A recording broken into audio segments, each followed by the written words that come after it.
The original Blair Witch Project was a polarizing experience to say the least. Check out my breakdown for my deranged half-thoughts on that subject. The producers of Blair Witch 2 really dissected the first one and found that the biggest issue was the found footage formula. So they decided to give the people what they want. A fictionalized reenactment, like it's a goddamn episode of Unsolved Mysteries. And you know, Robert Stack was still alive when this movie came out. You put his haunting, raspy voice in that creepy Unsolved Mysteries music and oh my god, you would have had the scariest movie ever. Missed opportunity. You know, say what you will about the found footage formula, but I love it and I will watch any movie that has that gimmick, and I firmly believe that Blair Witch 2 would have been better if they would have gone that route. Am I alone in this? So Blair Witch 2 picks up just a few months after the release of the first Blair Witch Project. So this is a fictionalized reenactment of events that took place after the release of a real movie. But in this movie, the events of the original movie really happened, and so did the events depicted in Blair Witch 2. But with real actors in the real world portraying fictional characters who existed in the same universe as us because they both had a real movie called The Blair Witch Project that was released in the real summer of 1999. First rule of sequels: expand on the original but make it accessible to everyone. And they nailed it. We meet our hero? That's not right. We just meet Jeff. He's just plain old Jeff. And he sells Blair Witch memorabilia and runs a Blair Witch tour van. Jeff is on the inaugural Blair Witch tour and he's accompanied by Tristan and Steven, who are writing a book about the Blair Witch and are expecting a baby, Erica, who identifies as a real witch, or Wiccan, and Kim, who is probably just mad at her dad. If you don't believe in the Blair Witch, then why the hell did you bother to come? I thought the movie was cool. Trust me, Kim, that's the only reason a lot of us are here. They come upon the ruins of Rustin Parr's house where Heather's footage was found. And to ramp up the horror, there is a tree growing there that totally wasn't growing there before. Where did this come from? This was never here before. Oh my god, I have goosebumps, you guys. We get a little more backstory about the Blair Witch. We learn that her name was Ellie Kedward, and the townsfolk of Blair dragged her to the middle of the woods and tied her to a tree to die. They almost come to blows with a rival Blair Witch tour group, but manage to debo them off their turf. And to celebrate, they proceed to just get completely shit-faced. They wake up the next morning to find their entire campsite absolutely trashed. Where the hell was everybody? We were all supposed to be awake. To falling asleep. Asleep? It's like we must have blacked out. You drank and smoked weed for like 12 hours. What'd you think would happen? They find the tapes from the night before in the same spot where they found the original Blair Witch tapes and decide they need to watch them to try to piece together what happened. Oh yeah, Tristan also has a miscarriage, and so then they all just decide to go to Jeffrey's house/old abandoned broom factory for a couple of days because this is the weirdest tour ever. I went on an Elvis Presley bus tour one time and would have definitely asked to be dropped off in my car instead of spending 2 days with a tour guide at his weird factory house. I mean, Roscoe was nice and all, and the tour was alright. But he brought his wife and son along, and it seemed like they weren't allowed to speak to anyone or make eye contact. And they served cheese sandwiches for lunch. It was just weird. I think this place is cool, Jeff. Thanks. You know, I've had enough women tell me that I'm cool to know that she is just making fun of Jeff at this point. She is not being sincere.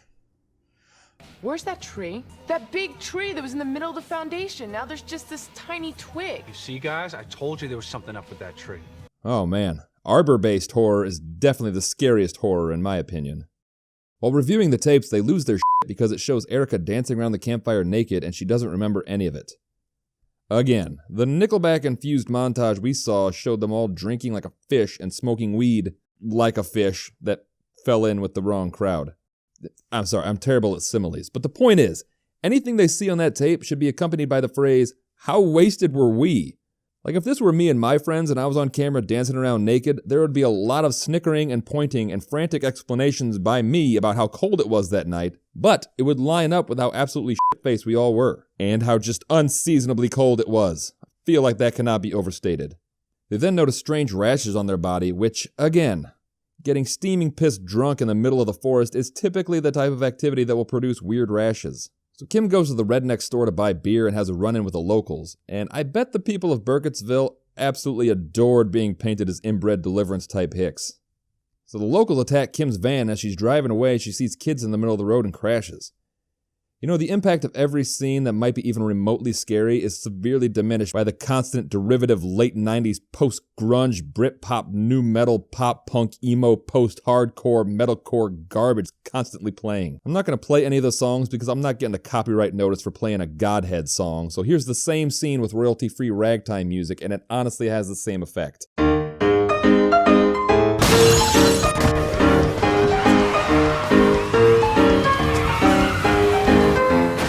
Sheriff Craven finds the mutilated bodies of the other tour group and calls Jeffrey to let him know that he thinks it's him and to not go anywhere. Is this how the police do it? We learn about Ellie Kedward's death from a dream sequence that we don't even see. I always thought that dream sequences were a pretty cheap storytelling device, but someone talking about a dream sequence is way worse. You know, this is one franchise that could probably benefit from a prequel origin story movie. And yeah, they kinda did that with the Blair Witch game, but that was only experienced by like 20 people. And who would spend time and energy creating something for a couple dozen people?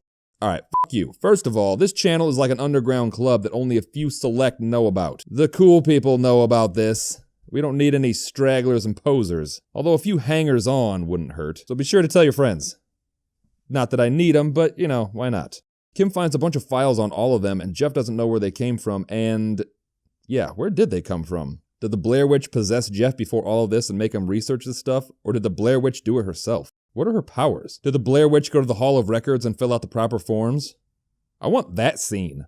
Okay, Miss Kedward, did you file Form 23.5B? Yes, I filed Form 23.5B and I submitted it to Diane in the basement. Ma'am, Diane from the basement has been dead for 30 years. I'll send you back in time and make you dead for 30 years. You know what? I would watch that movie. That actually sounds pretty creepy. You know, and these aren't just manifestations she created in their minds because the cops have these files too. So they find that Erica is just dead, and Tristan says that everything is backwards and they need to play the tapes backwards. Try the keystrokes backwards.